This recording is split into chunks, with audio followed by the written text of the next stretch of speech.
The rubber bladder spins on a revolving cylinder, causing it to take up nylon threads. The threads twist around the bladder and form a layer that both strengthens it and keeps it round. The material that will form the exterior of the ball is made using colored synthetic rubber, natural rubber, magnesium carbonate, and mineral oil. Once it cures, a worker rolls it into thick sheets and slices it to a specific width. He folds it several times. This blue rubber will be used for volleyballs. The folded rubber now travels between a series of rollers. They flatten it and press it extremely thin, and it becomes both lightweight and formable. An automated blade slices the rubber into shorter pieces. A metal pattern cutter will now be used to cut the rubber into strips, which will fit together to form the outside of the ball. These particular strips are for a basketball.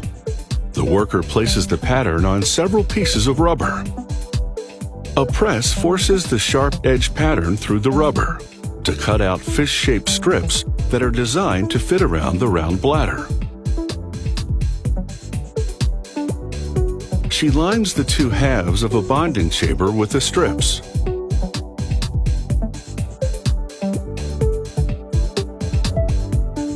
She inserts the bladder and reinflates it.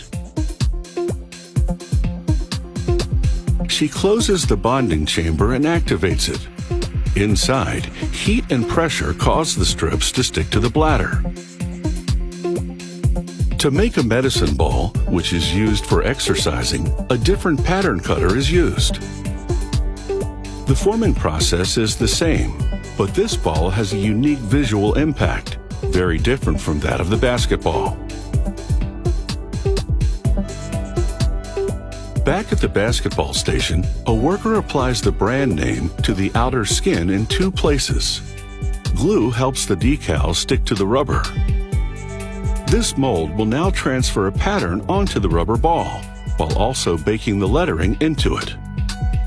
Another worker places the ball in the mold and pumps more air into the bladder. He closes the lid. The mold applies heat and pressure to emboss the pattern onto the rubber. The lettering has penetrated the rubber, and the worker peels off the decal plastic. Another worker replenishes the air that's been lost to make the ball completely full and round. The ball is now ready to receive its stripes. The worker paints black rubber into grooves that were formed during embossing. This rubber quickly cures to become part of the ball. Another worker inserts a fill valve into the hole. Then mechanical fists squeeze the ball to deflate it. This prepares it for packaging. With the valve inside, it can be easily reinflated by the customer. A worker wraps it in plastic and ships it to the retailer. Making this rubber basketball has only taken a couple of hours, but it should be able to take a lot of knocks and bounce right back.